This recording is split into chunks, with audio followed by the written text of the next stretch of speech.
Well, hello. Welcome to Ringside.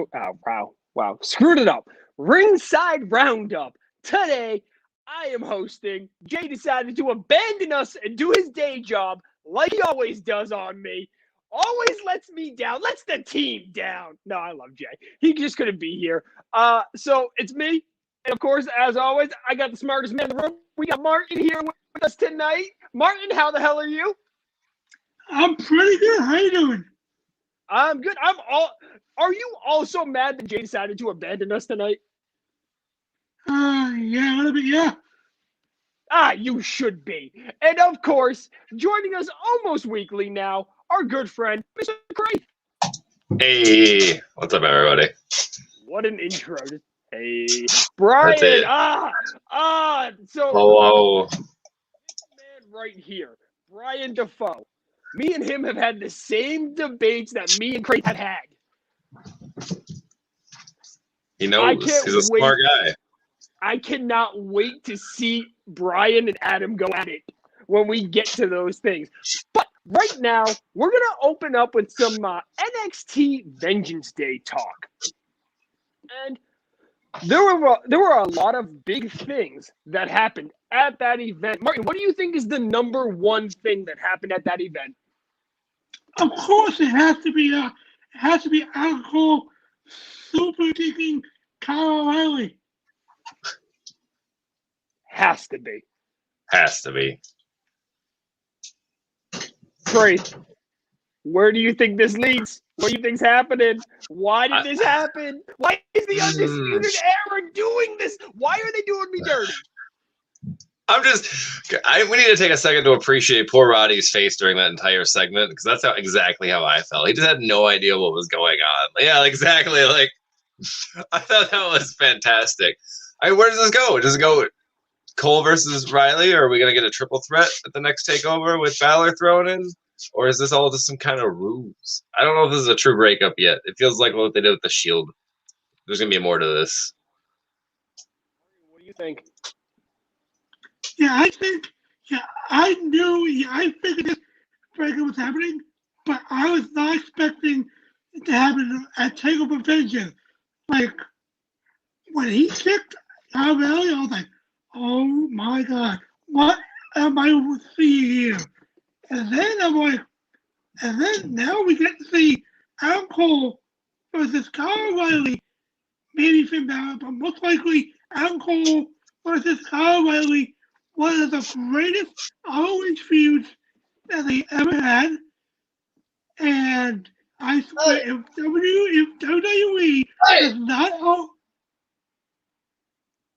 WWE does not allow those two to dig deep into the history books with the indie stuff, I don't know. They're doing something wrong here, because I think this feud is gonna be amazing, and I think they're gonna dig a lot into the history and the indies.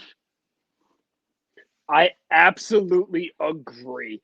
Now, that's scumbag Adam Cole, and I say it like that for a reason. And a lot of you know from the football show that we do here on GCSN that I listen to Pat McAfee religiously. Pat McAfee started a trend on Twitter. Was right, calling Adam Cole a scumbag for what he did to Kyle O'Reilly.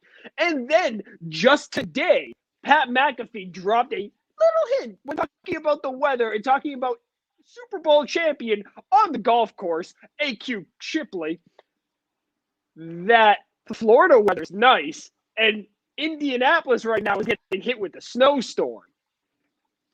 And not Adam Cole, Pat McAfee said one very specific line that went under the radar. It's, we'll be in Florida soon.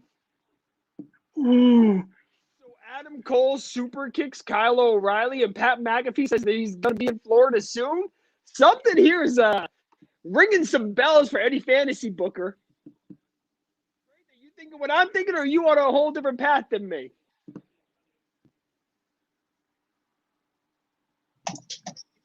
Did you die? What? I didn't hear what you said. You lagged a little bit. I'm sorry. I think I'm cutting out. That was my I cue. said, Yeah, this was your cue. Do you think that there's some smoke to this fire, or do you think that Pat McAfee's just being Pat McAfee? Oh no, he's coming, man. He's coming. They've put him on the shelf for too long. I think it's about time to bring him back. But it's just like, where does he fit into all of this too? I don't know. That's why I said there has to be more to this UE breakup. There has to be, because there's just too many moving parts right now. Brian says we will have Cole, Riley, and Balor in a triple threat match. Then Cole and Riley will have a one-on-one match. Then Cole will head to the main roster, and that's going to be the day after Mania. When Cole heads, that sounds right. That's the perfect timeline for the day after Mania. We're going to get Cole, Riley, and Balor's triple threat on an episode of NXT, because there's not going to be 2 takeovers until Mania. Then we're going to get the Cole and Riley one-on-one, probably for the title. One of them is probably going to take the title. And the Cole and Riley one-on-one is going to be at the next takeover, which is probably going to be WrestleMania weekend. And then on the Raw after Mania or the SmackDown after Mania, Adam Cole, baby, on the main roster.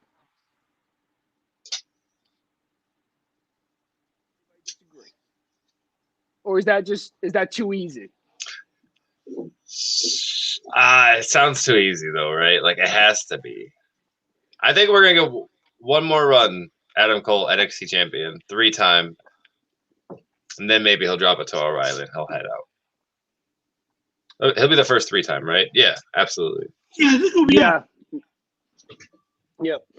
I think, especially with the new, and we're gonna go into, we suck at segues. Right off the top, I don't give a fuck.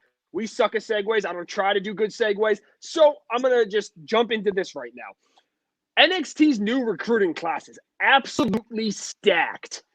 Amazing. On top of, they already went through and signed a bunch of people in the past 2-3 months, like Josh Briggs, MSK. Good point. NXT's getting overloaded now. Some of these guys have to get called up. So Adam Cole, probably gone at the Raw after Mania. We're probably going to see somebody like Grizzled Young Vets get called up. We're probably going to see, we know Rhea's getting called up, but expect someone to come out of nowhere and take that title from EO. And EO's probably going up. We're getting... If they were gonna give it to Storm, I feel like it would have been in that triple threat. Yeah, maybe Mercedes, but I'm not sure who will take that off EO. But my best guess, if she's actually going to stay on NXT for a little bit longer, I build up Taya Valkyrie and have her be here for a title before she gets moved up. That's exactly what I'm thinking. Jay says he's losing service right now from that train he calls his avoidance of the show. Just making sure you knuckleheads have a good handle on my show tonight. Your show. It may be your show, Jay, but it's my network. I'm just here to talk shit. I'm just here to talk shit and have fun and yell. I like to yell too. And precursor, I will definitely be yelling, and whenever we start talking about Lacey Evans, so precursor, that's going to happen tonight. We're not getting there yet. We're still talking about Vengeance Day. A certain somebody, a certain free agent, a certain man that talks more shit than I do, showed up on the pre-show. Martin, what is his name? E.Y. Drake, and now it's L.A. Park. King or whatever. Not Park. Nope, it's L.A. Knight. Knight. I think it was L.A. something. No more LA Parks, please. There's so many. LA Park is a long chain of luchadors. And they've got. Didn't one of them just die too? Seriously injured, something like that. Yeah. I think back in like April, right before the pandemic, something happened with one of them. Eli Drake showed up on the pre-show. It's time for Eli Drake to take over NXT. I don't see Eli Drake as this time next year he won't be in NXT. Him and Karrion Kross is another one I think is getting called up. Karrion Kross is literally built for the main roster. Eli Yeah, Drake. there's one. Yep. Eli Drake has the mic skills. He's very Pat McAfee-esque on the mic. Pat McAfee, I don't know why he's in NXT when he's that good on the mic. He could go manage somebody on the main roster and make tons of money. Tons. And again, the main roster likes their part-timers to be former wrestlers and not current show hosts. Whatever you want. Pat McAfee does a lot of stuff. Whatever you want to actually call Pat McAfee. Martin, what else happened? Anything big? Anything else from Vengeance Day? Io Shirai won. MSK won. Surprisingly, Dakota Kai. Oh, MSK won, right? Yes, Yes, sir. And who won on the girls' side? Dakota Kai and Raquel Gonzalez. Two actual tag teams won the Dusty Tag Team Classic. Holy fucking shit, it's a first. I was surprised that they pulled the trigger on Kai and Gonzalez because I had Blackheart and Moon winning because I thought WWE was gonna push Blackheart, but nope. Kai and Gonzalez won. Brian says Kai and Gonzalez will win the women's tag titles at Mania. I believe their title shots at the Elimination Chamber, though, isn't it? Yeah, you're correct. Elimination I Chamber. heard that. Is it so, really? Yeah, yeah. I have a huge issue with the Dusty Classic. A huge issue. And this year they finally broke this mold. But it's always teams that get thrown together like Pete Dunne and Matt Riddle. They weren't a team before the Dusty Rhodes Classic. They were awesome, though. Yeah. The bros it was are a away. great tag team. It was a great tag team. But again, it wasn't a tag team until the Dusty Rhodes Classic. And that's my issue with the Dusty Rhodes. You have a literal tag team classic. It should be nothing but tag teams. Or somebody, let's say you have two people in a storyline that makes it look like two single wrestlers going into a tag team, storyline purposes, and you use that as the excuse to put them together. Cool. I can buy that. There's no fucking reason Karrion Kross is teaming with Sheamus in the Tag Team Classic. They're not a tag team. They shouldn't be in the Tag Team Classic. It's that easy. Am I off base? Am I going crazy? Guys, tell me. You're all wrong. I don't know, man. The first Dusty Road Classics, Finn and Joe, even though they weren't a tag team, that was such a good feud for NXT. And I don't think that was going to be possible without that championship. I don't know, man. We've gotten a lot of good stuff out of it. I don't know if it has to be a made tag team. Now, it'd be nice if they actually won more often. It's another case of the WWE not taking tag team wrestling serious. Granted, again, MSK and Grizzled Young Vets, I haven't seen the match. I'm definitely going to go back and watch the match, but I heard they tore the fucking house down. It was amazing. Top tier. One of the best matches I've seen this year. Exactly. So I can't complain about this year because they knocked out all of them except Moon and Shotzi. And it's my understanding that in the finals, so Shotzi took the pin, but it was an extremely, how shall I say, they protected the shit out of her in the process. So I actually missed that match, but that's I'll have to go back and watch. I was really surprised that the heels won that one, though. Do you guys think they're going to win at Chamber? That's my big thing. Are they going to take it off Shayna and Nia this early? No, I don't think anything happens at Chamber that's noteworthy. It's always been a filler pay-per-view, especially given it's between the Rumble and between Mania. There's really nothing they can do storyline-wise that fits. Except you could give the Miz a cash-in. That's about it. Yep. And the only noteworthy thing about this Mania, or this Chamber, is the last one we put Peacock. That's the only noteworthy thing. It's going to be interesting. We'll see how that goes. When does that Peacock deal kick in? Isn't that March. Yes. March. Let me check that right now.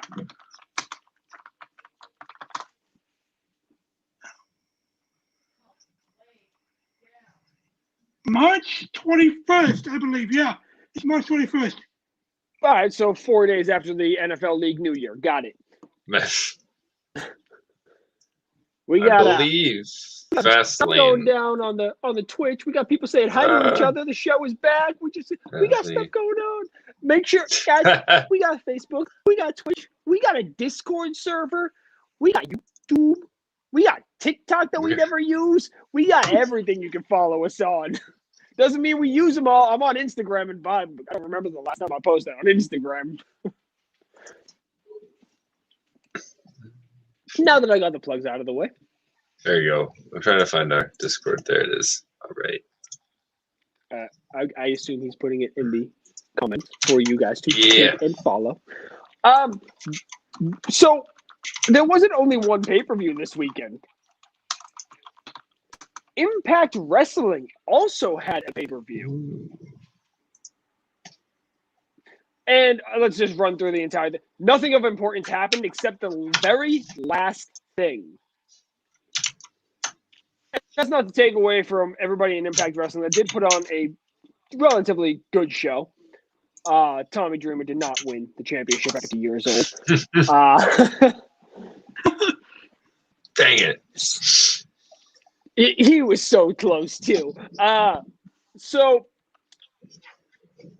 two people were announced to be showing up on Impact Wrestling tonight. And I don't know anything about New Japan. I know who these two guys are, though. David Finlay and Juice Robinson. And Juice Robinson used to be in NXT. And I forget what his name was. CJ Parker. CJ Parker. He was the hippie back when NXT first started. Oh, that was such. I was actually so behind that character. And then they released him. And then he becomes one of the biggest things in Japan. He's been doing amazing over there. So Finn Juice, are they a tag team or are they just two random guys? A tag team. So they're an actual tag team? Yes. They won the tag titles in Japan and in New Japan several times. Okay. So as I self-proclaimed, what is with you commenting the 3 stars? What is that? That was me trying to post the Discord link, and it looks like it got auto-deleted by something. Twice. Are we trying to figure out what that auto-delete was? Or is that what we're working on?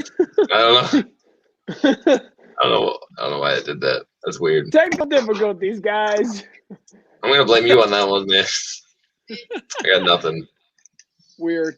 All right, back to wrestling talk. I self-proclaimed I don't follow Japan. I don't really know the New Japan product, so bear with us. Talking about Impact Wrestling, Brian says Moose should be champ. Swan is a terrible choice of champion and cannot be taken seriously at all. Okay. Why do you think that Swan is a terrible choice? Because quite frankly, anybody that comes back from a legitimate career-threatening injury is probably a good choice for storyline purposes to make a world champion. Because let's be real, Edge is about to win a championship. I think it's the wrong move, but he's about to win a championship at WrestleMania. Adam, I see that face. You think he's gonna win, man? I wouldn't be so sure. We'll get there. I don't know. I don't think Edge takes it. Okay, well, then you would actually probably agree that it's a bad move if he does win.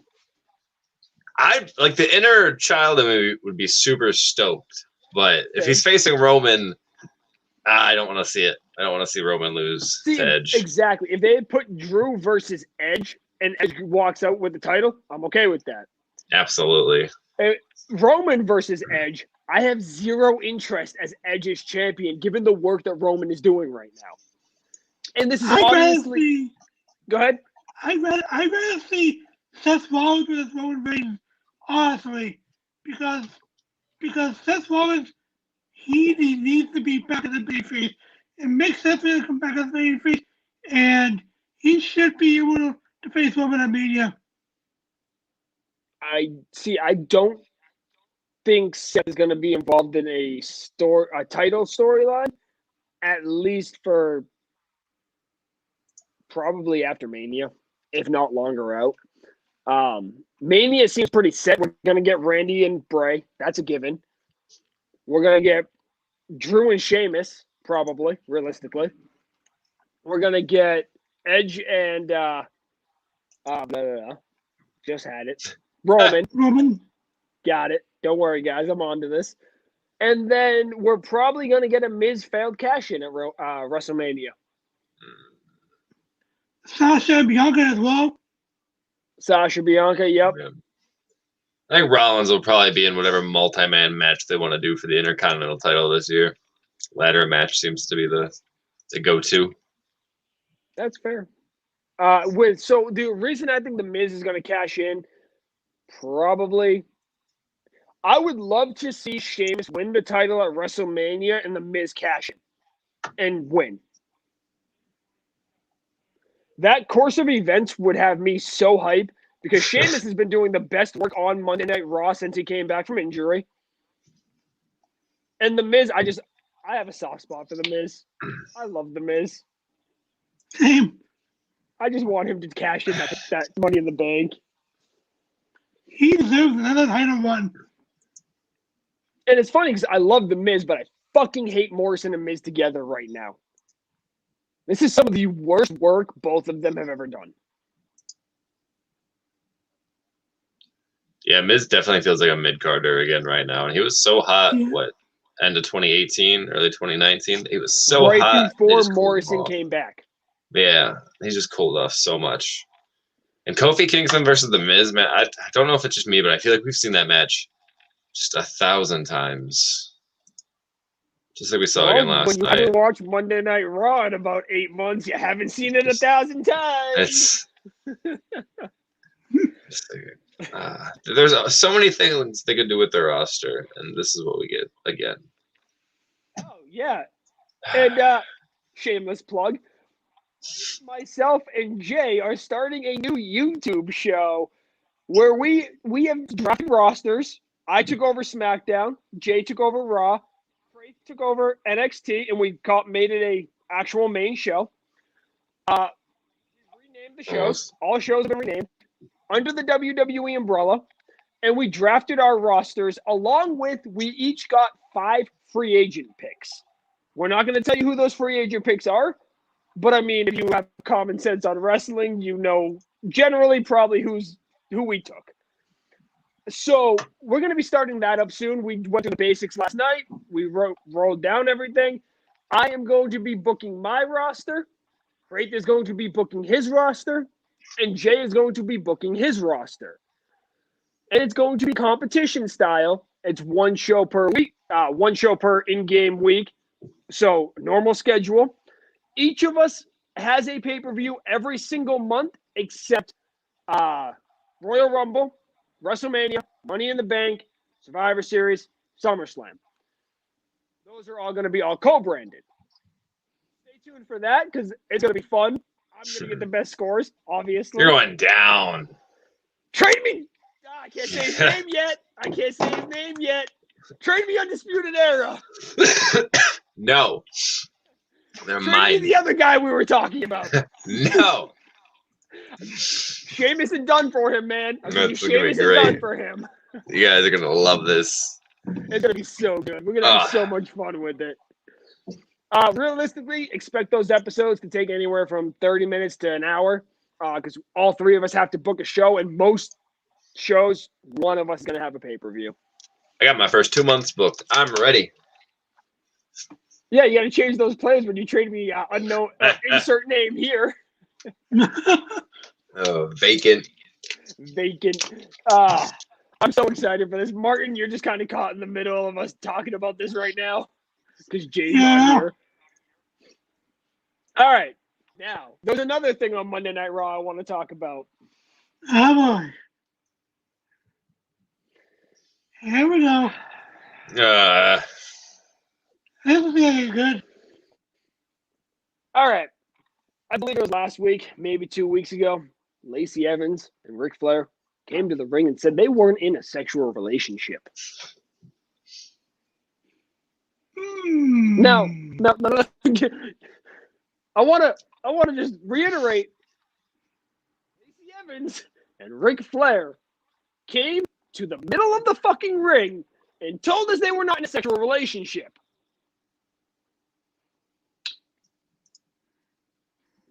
Why did Ric Flair respond the way he did? They're not in a sexual relationship. I hate it. That's all. That's all I gotta say. Okay, first of all, how many of us believe this is a work, and how many of us believe that this is a legitimate pregnancy? Martin, what do you think? I think after everything I was reading, it's a legitimate pregnancy. It's legitimate. Everything we found out about this. I heard that they found out about this Monday morning. We're getting worked, brother. I don't think so. Who reported it was true? Like PWI and I saw it I on just got it Ringside here. News, and Ringside News is notorious for making up stories. Yeah. PW Insider Wrestling Inc. I think those are just bad leaks. I think I don't know. I feel like this involves Becky somehow. I don't know why, but I feel like this is gonna lead something. It's just all just so dumb though. Even if it's a work, like it's super dumb. Because don't work pregnancies and this stuff. Because man, but to insinuate Ric Flair's the dad, come on. I don't. Hold on. No. Hold on. Listen, unless Snitsky's coming back, man. There's one way to salvage this. Snitsky. No, not in a million years is that the way to salvage this. Not that again. There is one way to salvage this. Oh. And they're not going to do it, but take my fantasy booking for a second.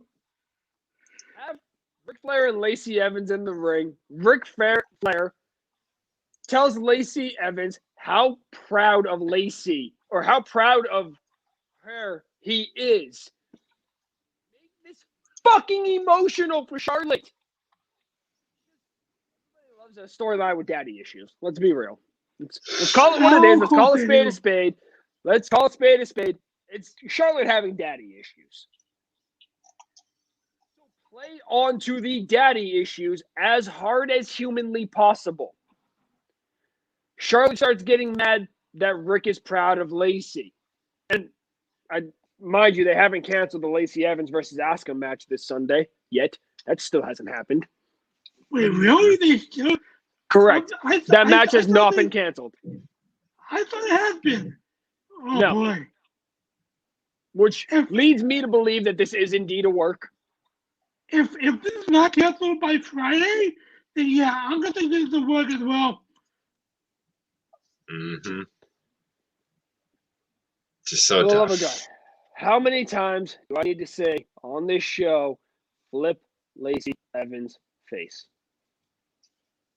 Didn't they try that and that also bombed? I don't know. Was it when I was not watching any WWE television? I think it was like last year they tried that and it was going good for a minute and then. Was she still using her dumb fucking catchphrase? Yep. All right, get rid of that. That needs to go. You can't be facing call everybody nasty. WWE just doesn't know how to write faces in general. I feel like is the problem. That is also fair. Awful.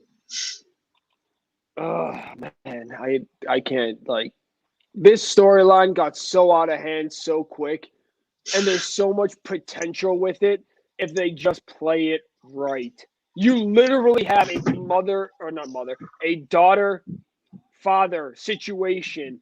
You can play onto the daddy issues because there's actual legitimate stories of Ric Flair ignoring his own kids to go on the road. You can literally play off of real life. And those are the best fucking storylines. But instead, we get the hokey Lacey Evans is pregnant storyline.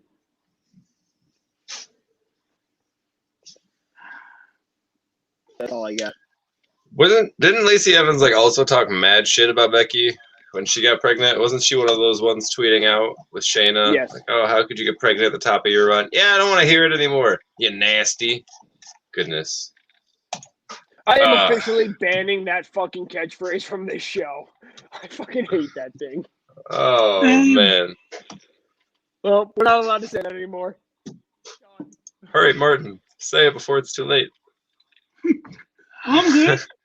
Martin's just like, nah, man, I hate it just as much as Jake. Nope. All right. What's next? I don't know. We're kind of like plowing through these, so we need a tangent a little more, guys. Yeah. We need Jay's long-winded speeches.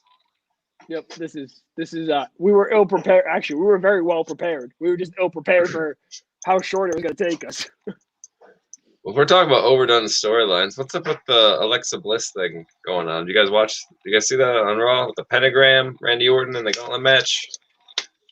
What's the end game here? I never, ever thought we were going to see a pentagram on WWE television. Nope. But we did. It was amazing. I'm kind of about it. Kind of all about it. Let me make it very clear. I am not a Satanist. I do not practice any religion. Let's make that very clear right now. I'm not trying to Satan! No. Where do you guys think this is going? We're gonna have Bray coming back. What? Brave? What do you think? Mania? We're gonna get Firefly Funhouse Part 2 with Randy Orton? No. Martin, go. What do you think? I'm thinking that it was a really good. I'm thinking that what Bliss did was great. I did not expect that. But I think an Elimination Chamber, here's what I think is going to happen. Randy Orton his pod is going to be just about to be open. It's about to be open. And then, boom, the light goes out. When the light comes back on, Bray Wyatt is going to be right behind him. That's how I see this going at Elimination Chamber. I see him returning at Elimination Chamber, costing winning the match, and having him be done with in the chamber. And then that's how they're going to kickstart the feud to Mania. All right, real quick. According to Brian, I'm being nasty. LOL. Can you say anything bad about AEW? I have never heard you once say something negative about AEW. All right, first things first, Brian. You bailed on us for like 2 months, and I didn't see your name pop up once. That is your fault. Number two, and I want to make sure you're here. Comment that you are here right now so you can hear me say the trash that I am about to speak on AEW. Once you tell me you're here, I will say it. Oh. Trust me, he has said stuff about AEW. Oh, I have. I have talked a lot of shit about AEW over the last 2 months. Once he tells me I'm watching the comments. Most of it has been about the storylines, which I could agree on.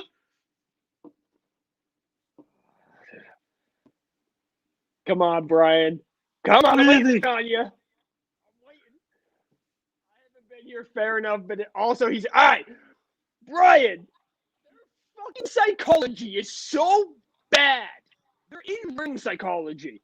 Let me just go do a flip off the back, or off the top rope, into the fucking stands, and I guess I'll just get right fuck back up and go right the fuck back into the ring like nothing ever happened. There's no sense of realism there at all. The athleticism of wrestling. So I don't mind that so much, but it still irks me. The referees don't know how the fuck to do their job. What's the point of the referee besides to count 1, 2, 3 in AEW? There is no point. They're not there to do anything else. And for the love of God, get Shaq the fuck out of there. All right. Just so Brian. Okay, no. Jay, we spoke about this off camera. We are not doing anything about Hangman Page tonight because you leave him alone here. Yeah, we're that's not talking about Hangman Page. Actually, no cowboy shit tonight. Hangman Page. So I want to bring something up that if you watched AEW last week, a lot of people missed this little bait and switch trick. Matt Hardy and Adam Page went to the bar to drink. Obviously, what else do you go to the bar for? And Matt Hardy got Page drunk and had him sign a contract. Then, and this was genius, I loved this. Matt Hardy looked at the camera, dead at the camera, talked to the cameraman and said, I wanted you here, blah, blah, blah, blah, blah. Well, Matt Hardy was looking at the camera, talking straight to the cameraman. Hangman Page pulled a different contract out of his jacket. Now, there's so many different directions this can go in now. Because Matt Hardy, to end the segment, rushed the contract without looking at it. He signed it real quick, rushed the contract into the manila envelope, and scurried away. And somebody on Twitter, quite frankly, had to point that out. I had to go back and watch it. I had no fucking clue that this happened. It's a little detail like that. Because I'm thinking, okay, this entire storyline is just stupid. And then that little detail changes the entire storyline. Craig, what are your thoughts? For once, I have no idea where they're going with this. What is excuse me? What does Hardy have that Page could possibly want? I don't know. Like, sign a contract. It's like a restraining order. Like, Matt Hardy has to stay 50 feet away from Hangman from now on. Like, I really don't know where this is going. Contract on a pole match. Like, imagine Matt Hardy just signed away his entire estate, and then we get a match for Hangman Page versus Reby Hardy because nobody fucks Reby Hardy. Oh no! I hate it. I hate it too. I would absolutely hate that, but yeah. Maybe he got private party free. No, I have no idea. Matt Hardy was not where I was expecting the Hangman Page story to go. I didn't think last week was anything but a one-off, but I guess we'll have to see. It's nice to be surprised every once in a while, though. Gotta admit. I want to say Hangman Page is almost destined for the Dark Order, but at the same time, it's dragged out so long that it's... And don't get me wrong, AEW is all about the slow build, but, like, now you have John Silver doing the, okay, see you later. Have a good night. And like, stupid. Why did I say? Like, okay, now we're getting a little too hokey. Pull the trigger on that, or do the awkward interactions like their ex-girlfriend, boyfriend. Like, that's no. That's no. Brian commented back, Jake, I agree with every point you made. I can officially say you are not an AEW mark. I suggest that you start watching. So I've actually been watching Monday Night Raw for the past probably a month now because my wife is now in college on Monday nights. So I have more time to watch wrestling because, quite frankly, if I can't handle, 3, 6, 7, 8, 9, and if there's a pay-per-view, like 12 hours of wrestling a week, I can't even handle that. I'm not going to make my wife who doesn't like wrestling sit through that. SmackDown has been pretty good. So I've heard. I've always kept up with SmackDown. Always. The Hardy Page and the Omega Moxley feud have been my favorite thing in AEW at the moment. I don't think... It's almost like the Omega and Moxley storyline is on the back burner. It's there, but not there. Which is, in my opinion, beautiful. There's so much more going on around those two that when those two finally have another one-on-one match, it's going to be huge. But where does Moxley go for backup? Because that seems to be the problem with this Sammy whole Callahan. Forbidden Door thing. Sammy Callahan is coming. You think so? I think it's going to be Sammy Callahan. I want it so bad. If this does not involve Sammy Callahan, then I don't know what to do. Martin, so what we think? hold on. Ooh. What if the backup John Moxley receives is he makes a few phone calls from his time in Japan, the OG Bullet Club. Oh, that is of Destiny, the Jay Whites. What if that's Moxley's backup? I did not think of that. Hmm. But In a way, that could there'd be some interesting. we would have to get some sort of explanation as to why Moxley is the one calling them. Other than that, it could work. But along those same lines, he could bring in Suzuki. They had that really good match for the United States title. He could bring in Suzuki. That would be amazing.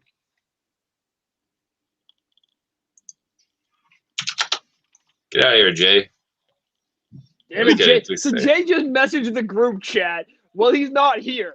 And me and Ryan are both like, shit, we need to answer that. Wait, we're live. So just a little peek behind the scenes. Jay's not here and ruining the show. Oh. Goodness gracious. Now, there's a certain free agent that his name hasn't popped up anywhere yet. And I just thought about this. Where's Ethan Page been? Ooh, that's interesting. He's got to be one of the four. He's one of my picks for AEW's Four Horsemen. If they actually go through with that, like Arn Anderson keeps going, God, he would make such a great fit. Cody and Ethan and FTR. I need it. I don't see. I still don't think Cody's in it. Just because. You don't think so? Oh, by the way, that's another thing I wanted to bring up on show. You guys we all know the face and heel tunnel. We know Sammy Guevara left the inner circle and went through the face tunnel. Of course. Cody Rhodes doesn't go through either tunnel. No, because he's transcended. He's a tweener, so he goes through the middle. I think that's gonna play into something. That wasn't how AEW started. He's been going through the middle tunnel or the middle area for a while now. It's been a while, but that's not where he started. Yeah. That stood out to me literally watching this past week. I finally clicked, like, wait a minute. Faces and heels have their own tunnels. Cody Rhodes is coming through the middle. He's the only one that comes through the middle, with the exception of Darby Allin and Sting coming through the crowd. Right. And Mox. Mox was coming through the crowd at one point, too. So maybe Cody in the Four Horsemen is plausible. I originally thought the Four Horsemen was going to be Hangman Page, Shawn Spears, FTR. What the fuck happened to Shawn Spears, though? I don't know. I dug his loaded glove gimmick. I know some people online didn't, but I thought it was pretty different. But no, I have no idea. Has he been on Dark? I don't watch Dark quite often, but I don't think I've seen his name pop up. I don't either.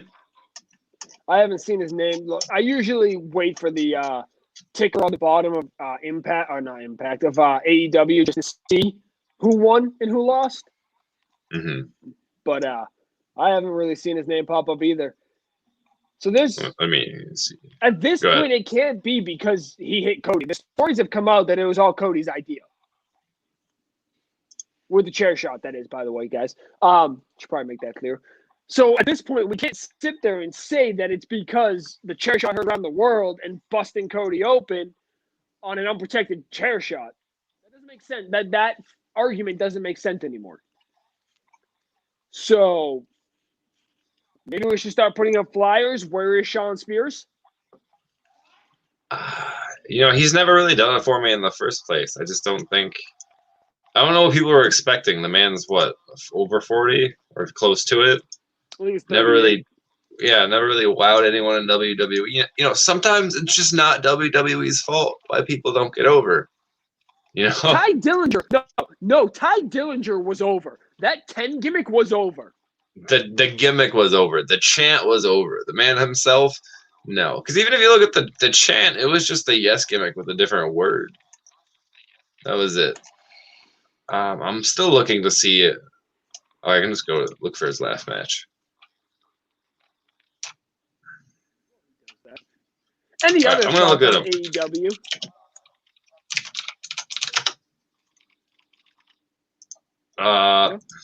Nope. Thunder Rosa is doing fantastic, and I love her. That's it. That's all I got. Oh, is she? Oh, you love her? Yeah. Oh, yeah. I would have never guessed. Would have never guessed. She's taking you down. Yeah. All right, so it seems like the last time Sean Spears wrestled was on December 2nd. Jesus. In the Dynamite Diamond Battle Royal. Yep, that's it. And before that, it was a dark tape being in November. So, yeah, we can officially start putting stuff on Milk Carton, boys. He's gone.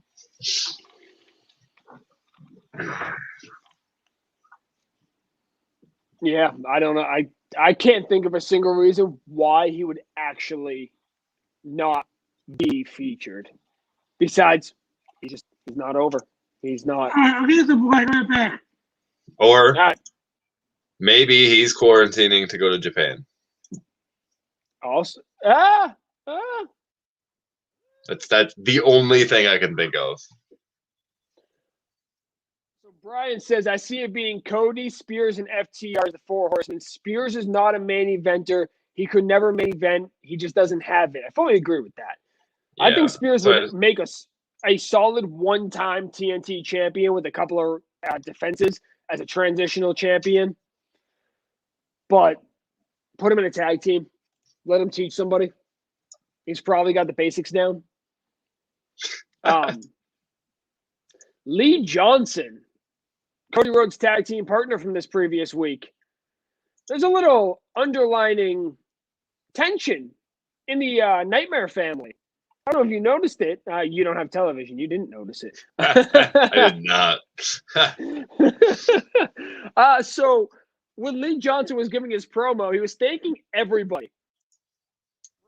He mentioned Brandy Rhodes, Cody Rhodes, Dustin Rhodes, everybody in the Nightmare family, except the guy that actually trained him. And QT Marshall was staring daggers through him. So I think we're going to get a storyline out of that. Otherwise, that was just pointless and, well, it shouldn't have happened. No, they're pretty good about details. We'll probably get something. I wonder if that's just like a fracture in the Nightmare family, or if it's just going to be a one-off to build this kid up a little bit more. It's probably going to be a one-off to build the kid up. Another thing that stands out in AEW right now is Arn Anderson. Is it? Yeah, Brock Anderson, right? Arn Anderson's son. Yes. Is training to become a wrestler. Looks just like his papa, too. Yes, he does. Arn Anderson said on his podcast, something is going to be happening very soon. That's going to be the best part of my career when talking about managing a tag team. Gonna guess that's probably going to be his son and somebody else. Just putting two and two together. I don't know who his tag team partner is going to be, and quite honestly, I don't care. But trying to think. No names really coming to mind. I feel like Arn Anderson would be the. What was that? We have no idea who's training in the. What I think is it the Nightmare Factory? Yes, that's it. So we have no idea. But knowing Arn, he could just be talking about spine busting his son. You know, that if I was a dad, that's what I would want to do. I want to work with my son in the middle of the ring, not work for him. So that's why you're not a dad yet. RKO out of nowhere. I'm not gonna lie, I RKO my dogs all the time. Yeah. I've RKO'd my wife more times than I can count. I can't see anything. I'm trying to see who the latest class at the Nightmare Factory, and nobody's really standing out. Okay, so they do have names. Yeah, I see one from December 14th. It doesn't actually name the people, though. It just shows a picture of them. So yeah, nothing conclusive that I could find that would lead to a tag partner. Nope.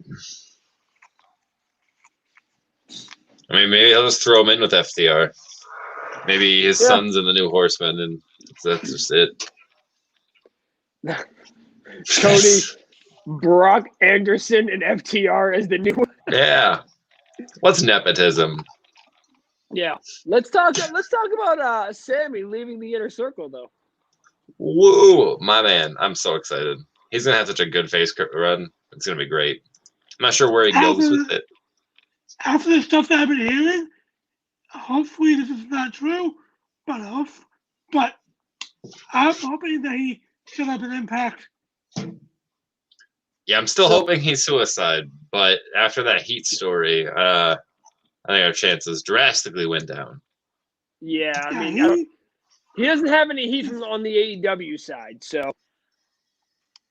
Yeah, he would make an amazing X-Division champion, but who knows where that's going to go. I don't see him showing up in Impact. And I'm very... Decay's Black Taurus, whoever the hell that is apparently doing all the stuff they had written for Sammy. So yeah, but the important part to remember that is it's the stuff that they would have taped that we haven't seen yet. It's not Dark Taurus joining the Decay. Like that spot wasn't meant for Sammy. Because I saw some people making that mistake online where they, of course Sammy didn't want to join the Decay. Like, no, that's not what they're talking about.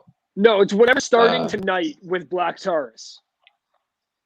So Brian asks, does Sammy actually have heat, or is that not true? From everything I've read and everything I've seen, it's not true.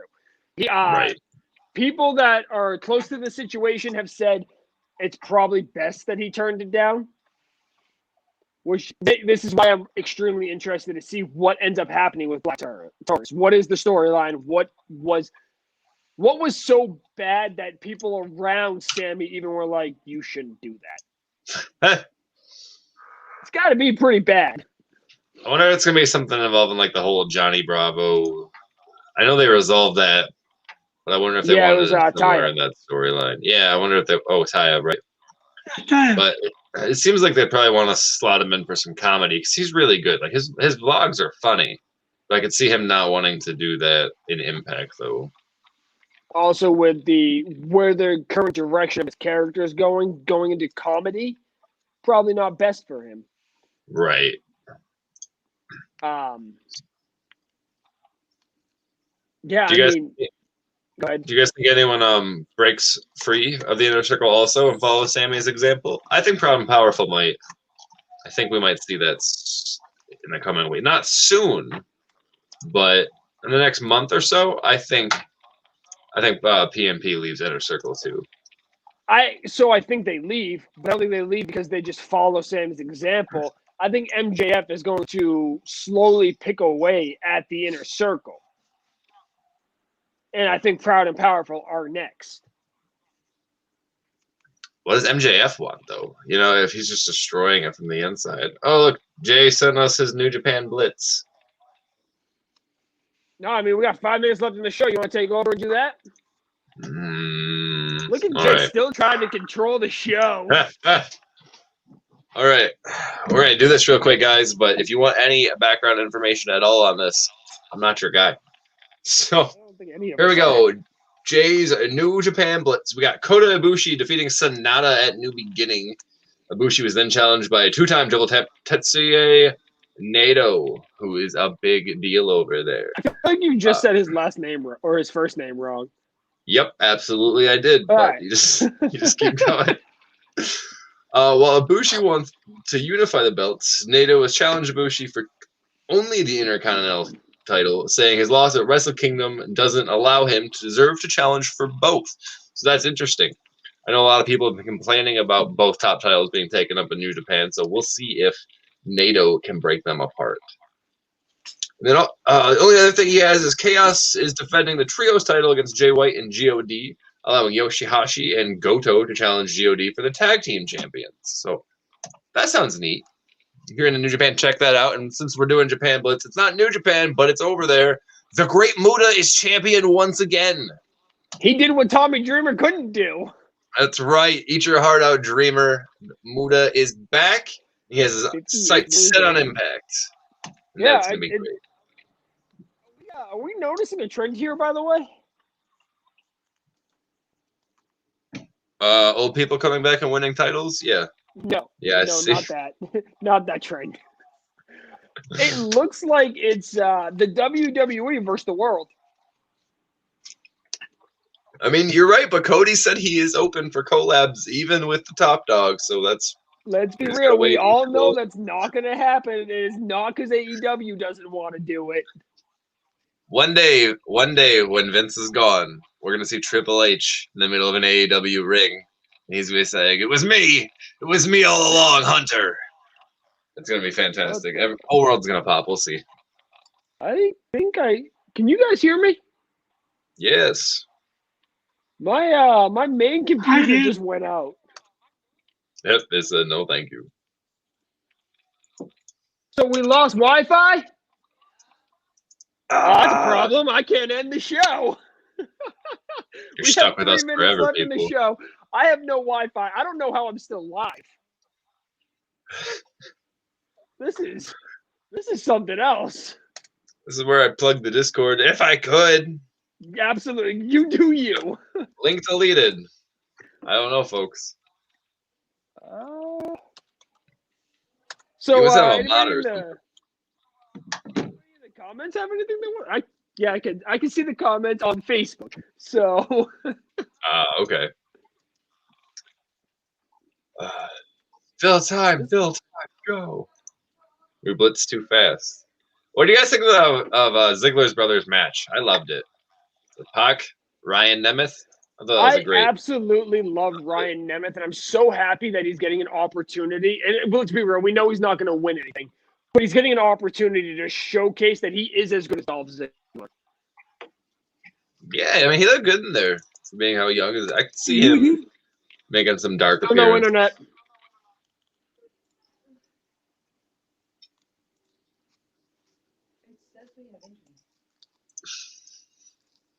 I got nothing. Brian, the YouTube channel. Jake, what's the YouTube channel name? Do we have one? Still there? I think we lost him. All right. He's frozen. He's gone, guys. Are we still on Twitch? We are still live on Twitch. Brian, I'm looking for you. If you just search official_GSCN on YouTube, it looks like it brings up our page also. So you can check us out on there. But we will be doing a Total Extreme Wrestling 2020 YouTube show episodically where we all book our own top stars. And I think you guys are going to enjoy me watching me and Jay destroy Jake because Jake is such a mark. I think I can still. Oh, no, there he is. All right. Wait, here we go. Wait, to go back? This must be awkward. It is a little bit, Ethan, but we're rolling with it, man. Yeah. My guy that has the power to cut the show and end the show just lost internet, so this is a little awkward. If we Right just both. at the end. I just don't understand how the Twitch is going still, which is neat.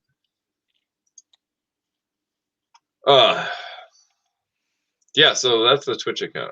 Yeah, such a mark. Jay, I know you wanted to talk crap. Listen, Jake would not make trades for anything. He wants to complete the entire Undisputed Era faction as a faction, and for nothing. He wanted to give me Sheamus and Dunn for Redragon. Come on. You There will he take Sheamus and Dunn, and you will be happy. Hell yeah. Hell yeah. I knew that would bring him back. Woo! Came in at the end of that sentence, by the way, and I just knew exactly what you were talking about. We had to fill time. We had dead air. So yeah, this was the most awkward ending to a show we could have ever had. Have you plugged all the social medias? Yeah. I plugged the YouTube. Follow us on Facebook, Instagram, Twitter, YouTube, TikTok, Discord. We have a Discord server. Link is in the bio of this video. And be on the lookout for our first episode of our fantasy booking series. That's coming. And trade me Undisputed Era. No. I have Cole, so like I have the best of them. I got Redragon. You got nothing. I'll remake Undisputed Era with Finn Balor. You'll see. It'll be great. It'll be great. That's your plan. No, it's not. It's all mind games, man. You have no idea. You have no idea what's coming at you. We may or may not have a trade or two left on our rosters before we actually get going, but I don't know about Jay, but I know me and Kraith have some already planned out stuff going, so. I need Street Profits, damn it. Jay, if you're listening, give me Street Profits. I'll give you Street Profits if I get Undisputed Era. That does not help my tag team division. You're getting Street Profits. And losing. You know what? What? Oh. I don't know. I'm planning an invasion. Jay, listen, you're planning to lose. Oh. Wait. He's booking his own show. Who's he invading? I don't know, man. Yes. All right, everybody, thank you for joining us. This is a very weird ending to the show. I don't like hosting Jay's show at all. And Jay, come back next week. Yep, please. Please. We have something big planned for once we have all four of us on show again. Huge. It's just a matter of getting there because we all have lives outside of this. So, all right, guys, thank you for joining us. We appreciate and love you. Make sure you like, share, comment. I mean, liking and sharing is the most important to us. Have a good night.